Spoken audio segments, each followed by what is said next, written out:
Okay, today, guys, we're going to start in John chapter 8. We're going to pick up in John 8. We're going to start around verse 24, and we're going to enter into the... 18.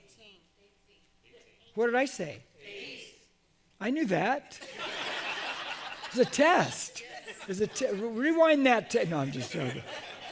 You see, and that's why I appreciate the blood of Jesus, to cover all my flaws and make me righteous before God. 18, around verse 24, is where we're going to start. So we started last week with the first trial. If you remember last week, and we're going to go through all the trial, well, not all of them, but we're going to name them as we go. We started with the first trial, and that was the trial before Annas. Now, Annas, as you read the New Testament, he's like, I like to call him like the crime boss, the mafioso crime boss of the New Testament. He is not the high priest at the time here. His son-in-law, Caiaphas, is the high priest. And Annas, he is really, though, the power and the authority and the main religious leader and political leader of the Jews of Israel. He's the one who was raking in the money, who controlled the Temple Mount when Jesus came and overturned the tables of the money changers, etc., etc. Jesus cost him a lot of money that day. And Jesus did it twice, in John 2 and then in Mark 11. And so you kind of get the feeling that Annas really hates Jesus, okay? And that's the first trial that took place there. Now, there is a lot of illegal things that are going on. And you and I read these trials, and we don't know that unless we go back in history. For one, the first thing that's illegal, they're taking Jesus through all these trials at night. It was illegal to try a person at night back then. Jesus, if you notice in the trials, never has any attorney or legal representation. They're supposed to give him legal representation.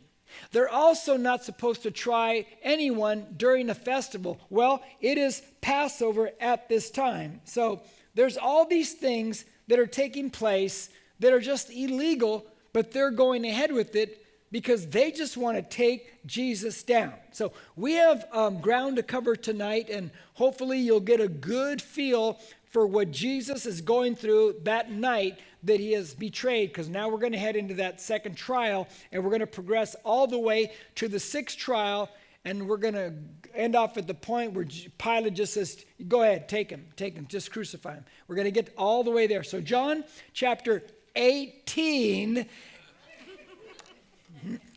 and verse 24 says this. So Annas sent him bound to Caiaphas the high priest. Now, this is the second trial. This is somewhere now, because the first one was somewhere about 1, unofficial. The second trial is somewhere now heading towards 3 o'clock in the morning. And there's reasons why we know that that's the time. The son-in-law of Annas is Caiaphas. Now, if you remember, and I will keep reiterating these things so you remember them. There's things I'll always reiterate because these are important things. Caiaphas is a real historical figure, as they all are. We have now found, not me, but archaeologists have found in 1990 the ossuary box. Remember the ossuary of Caiaphas, very ornate, with his name on it. They found it in South Jerusalem. They were doing some digging there to build things. And in Israel, if they're digging anywhere and they find any bones or any old structures in the ground, everything stops. I mean, everything stops, and they go in with the archaeologists and they dig everything up because they want to find out what that is. Well, they found the ossuary of Caiaphas. An ossuary simply means a bone box, which means when someone would die, the family would wrap the strips of cloth around them, do the preparation, put them in the family big tomb for a year to 2 years. Then they'd go in there after a year to 2 years. They'd go take what's left of the body, which is typically bones, and they put them in a bone box, in this bone box. And they put that bone box in a place with all the other bone box of the family members. They found Caiaphas' bone box. And so it's a really cool archaeological discovery. Amen to that one right there? Okay, so it's 3 o'clock in the morning having trial. One thing you're going to notice, what's unusual is every one of these religious trials, everybody in these trials seems to have been awake. They never had to be woken up. Almost like they planned the whole thing, okay? because they're awake. So here we go. Verse 25. Now Simon Peter was standing and warming himself. So they said to him, you are not also one of his disciples, are you? He denied it and said, I am not.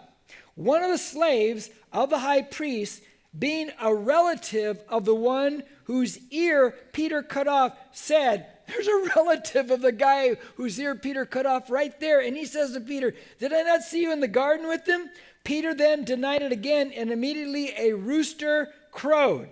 Bullet point if you're taking notes. First thing is, in a night filled with false witnesses, you have a real eyewitness. Now, that may mean nothing to you, but I wanted to put that in there because as the trial progresses, if you read all the Gospels, there are all these false witnesses that are brought in. All these liars are brought in to try to convict Jesus, and they can't prove any of these things. But in the middle of all of it, you have a real eyewitness who saw a real crime, and that's this person who saw Peter cut off the ear of this guy's relative, and he's saying, you're the one who did that, right?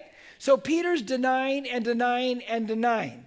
Now, if you remember what we said about the denial and the cock crowing about 3 or 4 months ago, I'll go back and let you repeat it again. Now, there's 2 ways to look at this, and as I said before, I think Jerry, you, I, and Angel Camacho, we had left Caiaphas' home at that time, that dungeon area there, and we were walking and we were talking about this because our guide said this, and I said, I just teach both of them. And that is that it could have been a rooster crowing. It really could have, which would have made it interesting because during Passover, you couldn't have chickens or roosters in the city because if there's poop on the ground and you step on it, you're unclean and you cannot celebrate Passover. So there was this local ordinance that said you couldn't do that.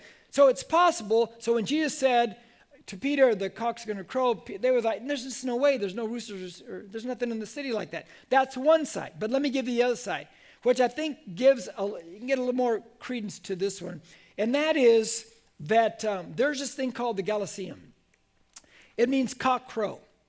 And at 3 o'clock in the morning, around when this trial is taking place, in the fortress of Antonia on the northwestern side of the city, they would do this kind of change of the guard thing. And they would blow this trumpet, this instrument, and it's called the cock crow. That's what they call it, the Galliceum. And when there's a festival like Passover and the city swells with all kinds of people, they don't blow it once, they blow it twice. They would turn one way and blow it, and they turn the other way and they blow it. So Peter, they all know it's called the Galliceum, the cock crows. So when Peter denies for the 3rd time, you hear this boom one way and boom the other way. And you could look at it that way where Peter and everybody knows the cock crowed, it crowed twice, just like Jesus said. Is that cool or what? I mean, to think of things like that, and it's awesome. Now, remember last week I told you that when Peter denies him, what does Jesus do? He turns and what? He looks at him. He looks, whether through it's a window or whatever it is, he looks at him. And Peter looks at Jesus after he denies him, and Peter runs out and weeps bitterly. I would too, okay? And remember that because when Jesus later on, when you read in later other Gospels where the women tell the message from Jesus to the disciples is, hey, tell disciples, and Jesus specifically said, you, Peter, he wants to meet you in Galilee. Would you want to meet Jesus in Galilee? There's just no way. After you denied him, it's like, he said my name? I'd be, I don't know if I want to do that. Verse 28. Now, then they led Jesus from Caiaphas into the praetorium, and it was early. Yeah, it was. And they themselves did not enter the praetorium so that they would not be defiled, but might eat the Passover. What hypocrites. We'll get to that in just a second. Okay, this is the 4th trial, somewhere about 6 in the morning. Notice we've jumped from the 2nd trial to the 4th trial. Did you catch that? The 3rd trial, John does not write about. It is in other Gospels. You put them all together, you get it all. The 3rd trial is when Jesus is brought before the entire Jewish Supreme Court called the Sanhedrin. And they're all there early in the morning because they had this all planned out. They want to take Jesus down. Now, the first 3 trials, and here's one of the interesting moves that is made. The first 3 trials are before religious leaders. So therefore, they're trying to bring him up on blasphemy. But when they come to Pilate, who's a Roman procurator, he's a Roman governor, this is the Romans now. They could care less about the religious stuff. So now they change the charge, these Pharisees and Sadducees. It's no longer blasphemy. They bring Jesus and they bring the charges to Pilate, basically treason. He's trying to overthrow the Roman government, Pilate. And so they specifically make this transition of charge against him, because otherwise, if they brought a religious charge, Pilate could care less. He doesn't care about that. He'd be like, you go ahead, I'm going to go back to sleep. But they bring this religious charge, but this charge of treason. Now, what's funny to me, and we could fall prey to it, is that Pilate is in the Praetorium, which is in the Roman fortress of Antonia, inside the barracks area right there, pavement. And the Pharisees and Sadducees, they won't come in there. Why won't they come in there? Because they will be defiled and Passover is about to begin. Now think of what that means. They will gladly arrest an innocent man. They will gladly break the law of charging him in trials at night.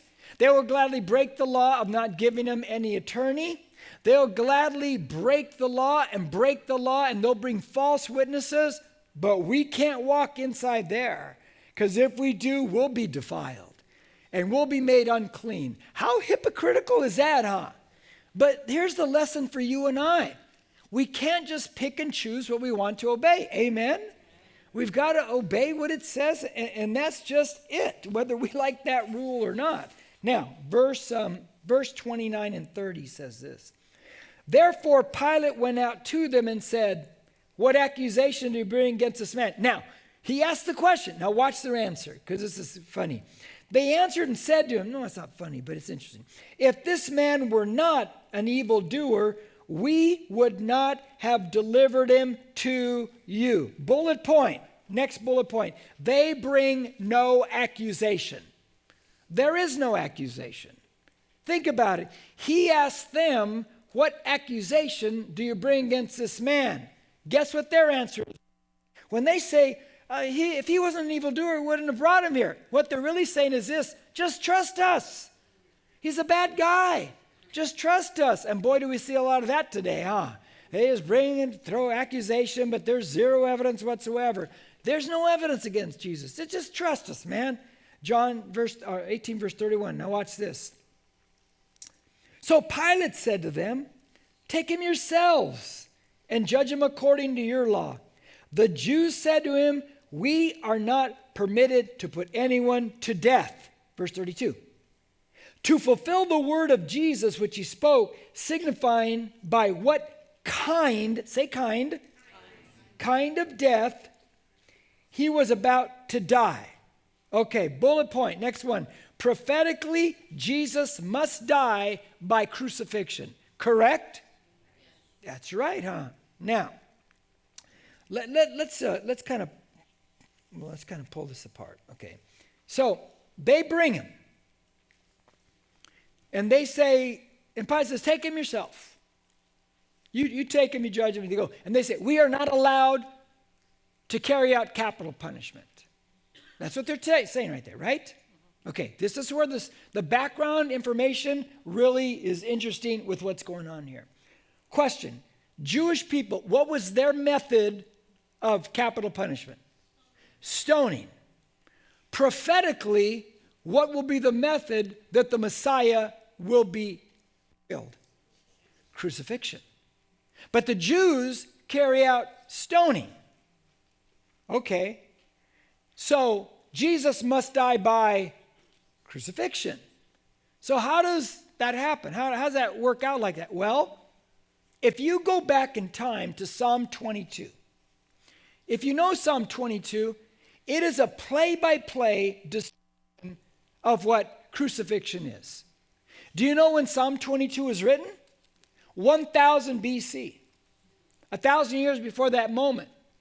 Hundreds and hundreds and hundreds of years before crucifixion was ever invented. Nobody even knew what crucifixion was. They had never carried that out. But David writes prophetically and even quotes the words that Jesus would say 1,000 years later. And so it's describing crucifixion. Go back and read it. Psalm chapter 22. Now, they bring Jesus to Pilate. And they say, we want him, he deserves to die. Take him yourself. We can't put anyone to death. And this is where this story takes the turn of why Jesus was crucified according to the scriptures. So, about 3 years before this moment, somewhere in that time frame, the Romans took away capital punishment, the ability to carry out capital punishment from the Jews. They took it away from them. The moment that happened, the Jewish leaders, they run out into the streets. This is a historical fact. And they yell that Shiloh, the scepter has departed and Shiloh has not come. The scepter has departed and Shiloh has not come. Now, to you and I, it's like, oh, what does that mean? Well, that's Genesis 49:10. They're quoting Genesis 49:10. And the scepter, they interpret that as the authority that they have from God. Shiloh means peace, or the one who brings peace. Well, Jesus is the Prince of Peace. That's the Messiah. Shiloh's a Messiah term. And so when capital punishment was taken away from them, they interpreted it as God has failed us. And that's what they said after they quoted, God has failed us because the authority's taken away and Shiloh has not come. The peace has not come. Shiloh is not here. And so that's what happened. Now here's the question. They run out and they say, God has failed us. That was 3 years earlier. Had God failed them? Had Shiloh not come?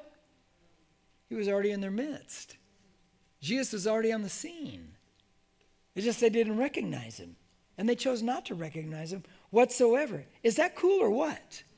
And how could Jesus have even planned his own birth to be born at a time when he could be crucified? Give me that one, huh? How could he pull that off? Well, unless he's God. That's about the only way he could pull something like that off. Okay, so here we go. Verse 33. Therefore, Pilate entered again into the praetorium and summoned Jesus and said to him. Now, he brings Jesus into this area where the mob and the crowd's not there. And he says to Jesus, he asks a question, are you the king of the Jews? Verse 34. Jesus answered, great answer, are you saying this on your own initiative or did others tell you about me? Now, he brings Jesus in the praetorium. Question, will the Jews come into the praetorium? Oh no, because if they do, what will happen? They'll be unclean and then they can't celebrate Passover. No, Pilate knows that. So I'll bring Jesus in and I'm going to talk with him. The key word when Pilate asked Jesus, when he says, are you the king of the Jews? The key word is, are you the king? Why would that be the key word in the question? Because if he declares himself the king, then he's going to try to overthrow their true king, who is Caesar. You follow me? Because remember, they're bringing the accusation of treason. He's trying to overthrow the government. Now, when Pilate, when Jesus, it's a great, he goes, when Pilate asks him, are you the king of the Jews? If Jesus says yes, what happens? There it is. Treason. If Jesus says no, what happens? The people of Israel lose their hope of the Messiah. Then I'm not the Messiah. It's a catch-22 question. So what does Jesus do? Because he's brilliant, He throws it right back at Pilate and he says, are you saying this on your own initiative? Or did others tell you about me? In other words, you come up with this question? Or did somebody give you the question? Now, Pilate, he's appalled by that response, right? But it's brilliant. It's just a brilliant move by Jesus. He says, you define why I'm here, Pilate. Because Jesus is not going to give him a yes or no answer because it will seal the deal either way, the wrong way. Now, verse 35. Pilate answered, I am not a Jew, am I? Can you just hear him saying that? He's so appalled. Your own nation and chief priest delivered you to me. What have you done? So now he says, I'm not a Jew, so what have you done? What's your crime? Because he's getting nowhere with Jesus. And he says, so what have you done? Verse 36. Watch Jesus. This is another brilliant. These verses right here, you got to remember. Jesus answered, my kingdom, verse 36, is not of this world. If my kingdom were of this world, then my servants would be fighting so that I would not be handed over to the Jews. But as it is, my kingdom is not of this realm. Verse 37. Therefore Pilate said to him, so you are a king. Jesus answered, you say correctly that I am a king. For this I have been born, and for this I've come into the world, to testify to the truth. Everyone who is of the truth hears my voice. Now, first off, just catch a little thing that's going on here. He says in verse 37, for this I have been born. In other words, he was born in the flesh, right? But he also said in those verses, my kingdom is not of this world. And he said, I've come into this world and my kingdom's not of this world. So he's giving you, I was born in the flesh, but I'm also a king of a different realm, a different dimension. What's he telling Pilate right there? I'm both God and man. I'm the God man. That's what he told him right on. He's telling him right there to his face, right. And Pilate's listening to this. Now, bullet point, next one. This is a very important bullet point off these verses here, and that is, you cannot impose truth by violence. You can never do that. You should never do that. You cannot impose truth by violence. Jesus said, my kingdom is not of this world. But if my kingdom were in this realm, my servants would be fighting you. I'd have an army here. And I have the truth. And I would impose that truth upon you. He says, but I'm not doing that. My kingdom's not of this realm. He just said something that our society is forgetting. You cannot impose truth upon anyone by violence or force. You cannot force anyone else to think and say and believe like you believe. But we're watching more and more of that. We're watching people, we've seen people lose jobs because they do not toe the line and believe the way they want them to believe. We're seeing more and more. That's a dangerous place to be. It's a very dangerous place. Look, do I want everyone to come to the truth of Jesus Christ? Yes. Can I violently force them? Should I? No. No. Everybody needs to respect everyone else's belief system. Anytime I share with somebody I have different ways of looking at things, I don't get crazy on them. It's like I just try to convince them of Jesus. And if I can't, I trust the Spirit of God. He'll take what I said and he'll move in their lives. And that's just it. And that's it. And that's the way a healthy, good society operates. You can't impose truth on anyone by violence. I mean, when Peter slices the guy's ear off, Jesus says, put the sword away. This is not the way we do it. This is not the way it's going to happen. Now, sidebar. Jesus says, everyone who is of the truth hears my voice. So there is truth, right? Even though we live, and it's been progressing for hundreds of years now, in a very humanistic, relative thinking society where things are just whatever you feel, and that's what it is right there. There's all but and they say there's no absolute truth. Correct? We hear that a lot. Okay, if there's no absolute truth, I always try to give you some of these things that you ask somebody. I would say, did you go to college? Well, yeah, how much you spent on that education? Well, $125,000, $150,000. So you spend $150,000 on an education to go to a school where they're going to tell you lies because there's no absolute truth? You should have all laughed at that, okay, by the way. Because it's ridiculous, isn't it? They're telling me there's no absolute truth. Spend all that money on an education where you're saying there is no absolute truth. See, there's logical ways to dialogue with people as they throw things at you. Okay? So here we go. Let's move on now. Verse 38. Pilate said to him, what is truth? And when he had said this, he went out again to the Jews and said to them, I find no guilt in him. Say in him. It's very important to say that. Now, real quick, he says, what is truth? This is like one of the biggest questions Pilate probably ever asked in his entire life, and anyone will ever ask. Now, here's my first question. I'm going to give you 3 quick thoughts on that. Do you ever wonder how Pilate asked? You ever wonder, was he sarcastic? What is truth? Or was he, what is truth? Because we don't know, do we? We have no idea how he asked that question. Maybe he was seeking. I don't know. The second thing I want to say is this when he says, what is truth? Isn't that the biggest miss of all time? Isn't that the biggest miss in the history of mankind? Because what's standing right in front of him?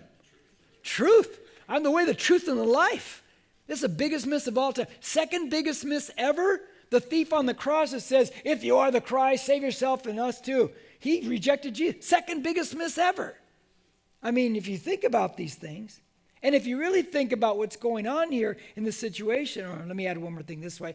Satan is always trying to eliminate truth, correct? Yes. Yeah, what is truth? You know, when Eve starts dialoguing with the serpent, and she says, you know, God said we can't eat that. And he says, has God really said? In other words, there's no truth here. And Satan's always trying to abolish truth. Now, question, is Pilate in a pickle? Yeah, you better believe he is. Do you know in one of the other Gospels, his wife does something? Do you remember what his wife does? She has a dream. Remember, this is the middle of the night or early in the morning, and she has a dream about Jesus. And in the dream, she's told, have nothing to do with this man, Jesus. So she rushes to her husband's side, and he's in a dilemma because they're pressing him. And he says, honey, just let him go. In a dream, I was warned that you need to just let this guy go. And so now the pressure is on. Now, while he's in the pickle, the fifth trial takes place. It's not in John's gospel because Pilate will hear that Jesus is a Galilean. He's from the north. And so Herod, the one who killed John the Baptist, beheaded him. He's in town and he oversees the Galilean area. So Pilate says, not my jurisdiction. And he sends Jesus to Herod, who's in town for the festival, for the time here. And Jesus goes. That's the fifth trial. But all Herod wants is for Jesus to do a trick, do some magic tricks. And does Jesus do any? He does nothing for the guy. And so Herod says, he's boring. And he sends Jesus back. And he comes back to Pilate. Can you imagine Pilate is eating his eggs and bacon breakfast in the morning, and here comes Jesus back again? Can you imagine? It'd be like, oh my gosh, I thought I was done with this guy. And now trial number 6 is going on here. Now, let me give you background so you understand why Pilate's in a pickle. We know from history, there's a letter from Agrippa to Caligula. You've heard of Caligula, right? Real cool guy. There's an actual letter that they have. And in the letter that's written to Caligula, it's talking about Pilate. That he is one mean, unbending, tough, judgmental administrator. Is he that way in this trial? No. History paints him tough. This trial paints him weak. Why? Let me tell you why. Because Pilate's on report to Rome. When Pilate took power, there's some things that he did over the time. But when he came in, he had his Roman soldiers carrying these standards, and on top were these images, these little statuettes. And for a Jew, that's a what? That's an idol. So they rebel, and a riot breaks out. And Pilate tries to handle it, and I think this is the one where they threw themselves on the ground, and he's going to slice their necks, and they go, slice all our necks because thousands will take our place. And so Pilate has to back off. Gets back to Rome. He's on report.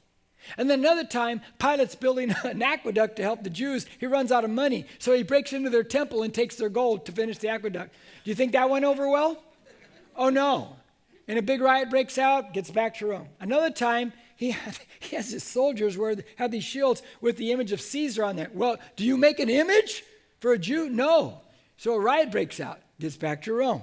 So he's on report that he cannot control what's going on here. Plus the fact that Pilate, who put him in charge in Judea, this guy that he kind of grew up with, put him in the position, his name was Lucius Sejanus. He has been killed and executed by Roman leaders. And so now he has nobody, no friends in political power back in Rome. He's on report. And so now he's on shaky ground. And the Jewish leaders know that. So when they bring Jesus, Who's holding all the cards? They are. They know it. Pilate knows it. And so he's a lame duck leader at this time. And he's not the tough guy that history tells us that he was in this particular moment. So Pilate is going to start throwing some last-ditch efforts to try to get out of this. And he tries. And that's verse 39. But you have a custom that I release someone for you at the Passover. Do you wish then that I release for you the king of the Jews? He says, look, I got somebody. You want me to release the king of the Jews? So they cry out again saying, not this man, but Barabbas. Now, what's Barabbas? Now, Barabbas was a robber. Okay, bullet point. Next one. Pilate's Hail Mary backfires. Hopefully you all know what a Hail Mary is, okay? If you don't, ask somebody on the way home. So they have this custom. And Pilate knows that, okay, we can pick somebody to release for you at Passover. He's going to make just the most contrasting choice for them. And he says, they basically, you read all the gospel, we can give you Barabbas. The guy's, he's in there for treason also, trying to overthrow Rome. You don't let that guy go. He goes, you want Barabbas or you want Jesus? And who do they pick? Barabbas. Did that shock Pilate? Yeah, he thought for sure they're not going to pick Barabbas. They're going to pick Jesus. Oh, no. They picked this guy right here. Now, chapter 19. Pilate then took Jesus and scourged him.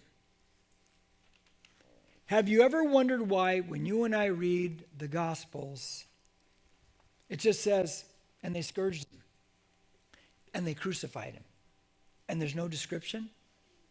You ever wonder why? Because those people back then saw scourging all the time. Those people back then saw crucifixion all the time.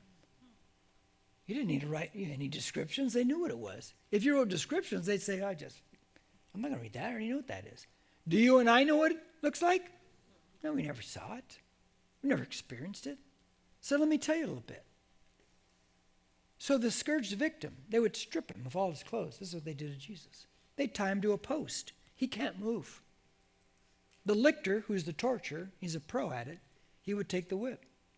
Cat of nine tails. At the end of all the whip, there's pieces of bone and little pieces of iron, I think it was. He would start to whip. And he'd go up and down the body, legs and everything. Pretty soon the back, everything begins to swell up, welts. Then eventually the cuts start to happen in his back. As he hits and hits, it digs deeper and deeper and deeper. To the point that you begin to see the back open up. And as the back opens up, you could see the internal organs right there. Is that crazy?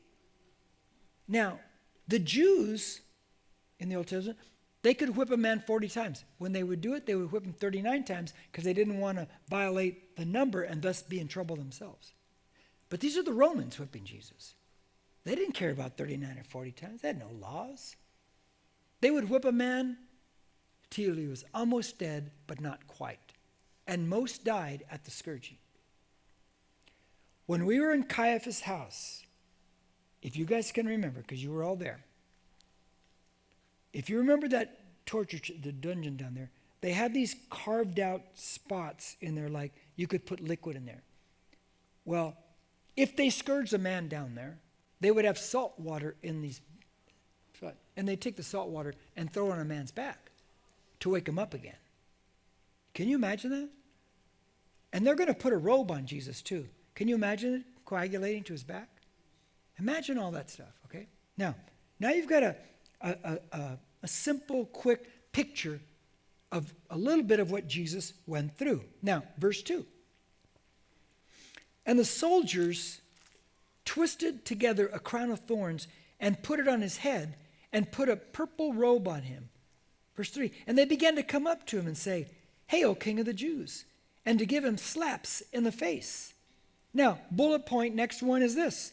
Jesus is reversing the curse of Genesis. He's reversing the curse of Genesis. Now, how do I know that? Because they twist a crown of thorns, do they not? Now, the thorns are like 2 to 2.5 inches long, and they pressed it into his head. Now, I want you to think about this.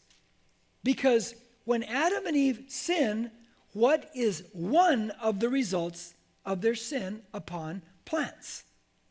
They would grow thorns. Oh, so now Jesus is getting a crown of thorns on his head, and it's a picture of him reversing the curse that is upon mankind, that is upon our lives because of sin. Is that crazy? Is that awesome or what? They put a robe on him. Now, to show the humiliation they would put him, he's standing there naked. This robe in the Greek, I think Mark is the one who describes it best, is only to the waist. Can you imagine how much shame that is? And yet, we know from Hebrews 12:2, who for the joy set before him endured the cross, despising the shame. He said, I'll gladly go to the cross for you and for me. I'll despise the shame. Yeah, it's shameful, but I'll carry it and I'll do it for you and me. I'll reverse the curse. And think about shame in our lives, that gut feeling that I'm bad and I'm wrong, that I don't measure up. He says, I came to reverse that too. I came to reverse that for you. And I want you to think about this. They put a robe on, or in other gospels, they put a piece of material over his head. And remember, they're hitting him in the face, but when they put the piece of material over his head, one of the gospel writers says, prophesy, son of man, who hit you? Because he can't see. And they're saying, prophesy, which one of us is going to hit you? Which one does it? Now, if you think about that, it's incredible because they're telling, prophesy, who hit you? Well, they're telling this just a few minutes earlier, a prophecy that he gave Peter before the cock crows twice, you'll deny me 3 times, came to pass. Did it not? The prophecy came true. Didn't the prophecy come true as we're talking in that moment? As he's talking, he told the disciples 4 or 5 times, they're going to arrest me, they're going to scourge me, they're going to kill me, but I'm going to rise from the dead. That was a prophecy, and it's coming true. And they're screaming, hey, prophesy, who slapped you? Really? That's what'll convince you? Man, he's been prophesying left and right, and things are coming to pass right before their eyes. And they can't possibly know that, but this is what's going on right. Is that incredible or what? I mean, I get pumped up about that stuff right there. Now, verse 4, Pilate came out again and said to them, behold, now he's been scourged. Behold, I am bringing him out to you that you may know that I find no guilt in him. Say in him. Okay, no guilt in him. Now, verse 5. Jesus then came out wearing the crown of thorns and the purple robe. Pilate said to them, behold the man. So when the chief priests and the officers saw him, they cried out saying, crucify, crucify. Pilate said to them, take him yourselves and crucify him, for I find no guilt in him. The Jews answered him, we have a law, and by that law he ought to die, because he made himself out to be the Son of God. Hold the thought. Okay, next bullet point. The scourging doesn't satisfy the mob. This is another torture, Hail Mary, where he has Jesus scourged and he thinks this will be enough. This will satisfy. Did it satisfy? Oh no, they want him dead. Angry people who want to keep position, they don't care. They don't care. It's never enough for them.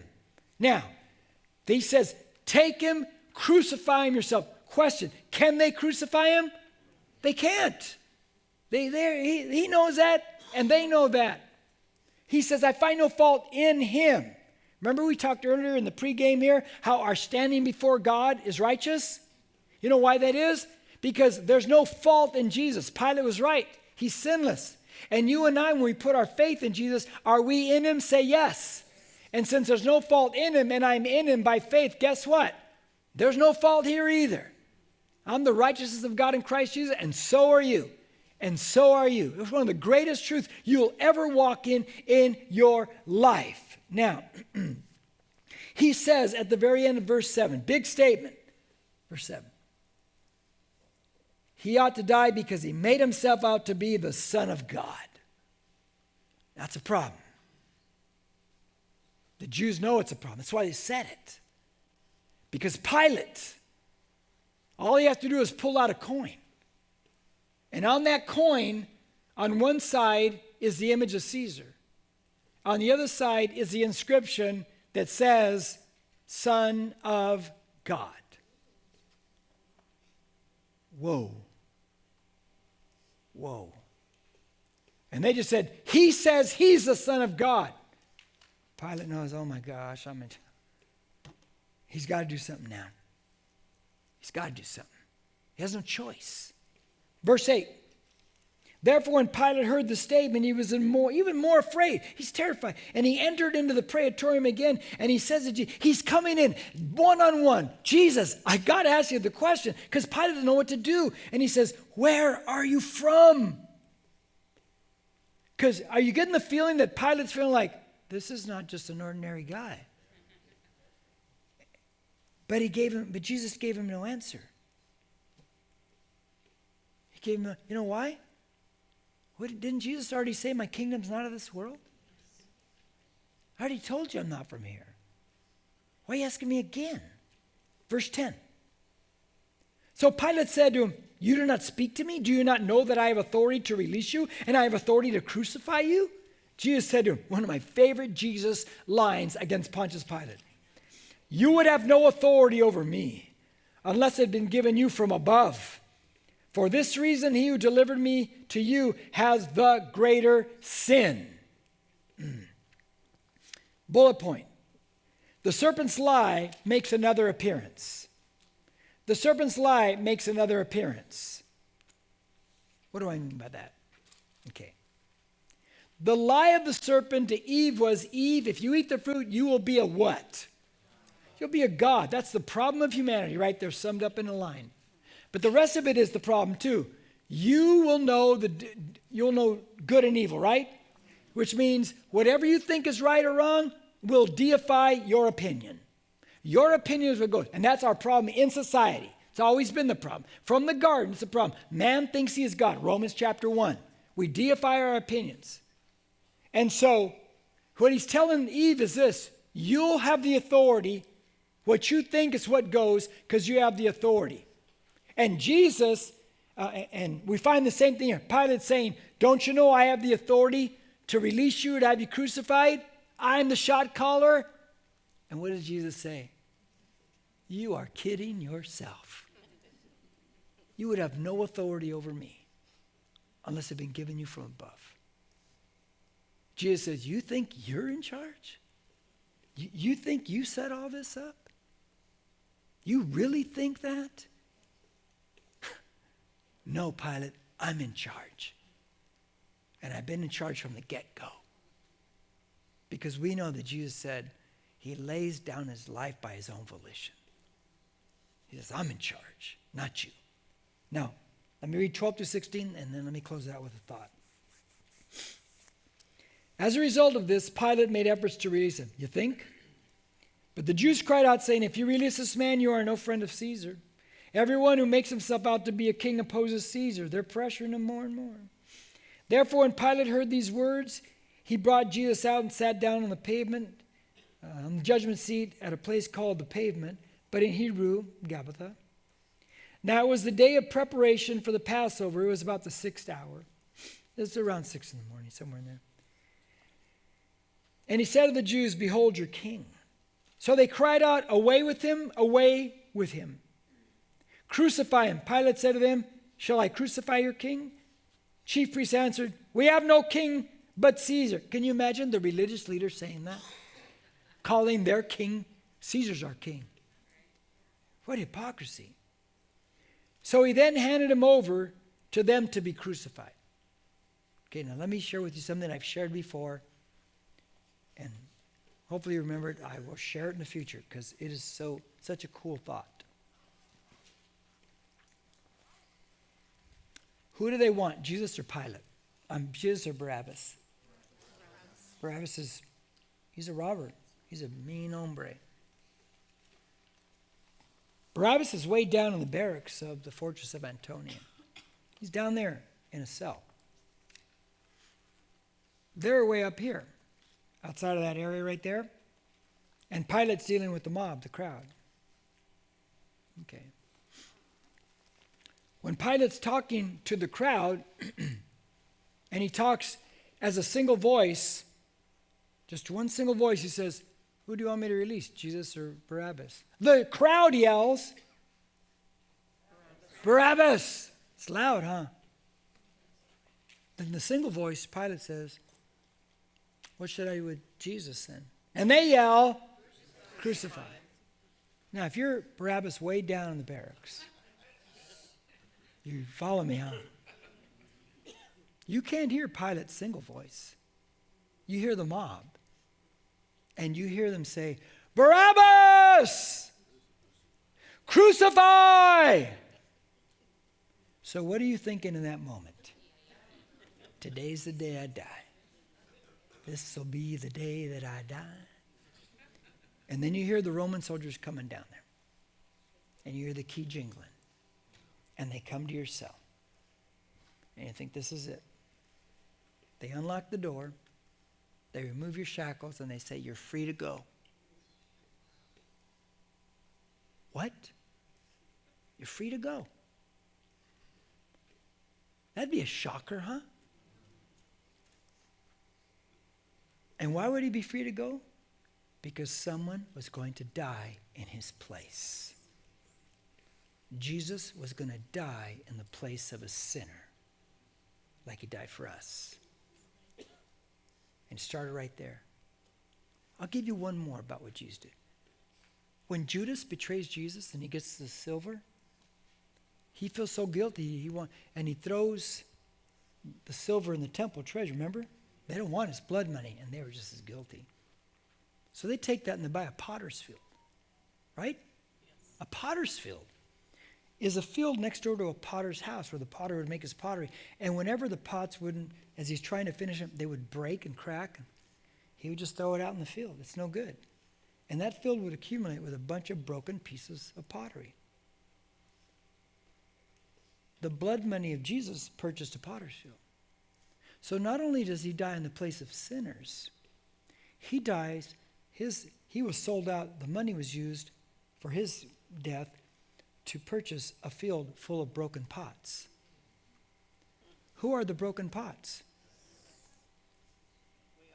So he dies in our place to give us salvation, and in that salvation, he begins to take all of his broken pots and piece us back together, conformed into the image of Jesus Christ, the Son of God.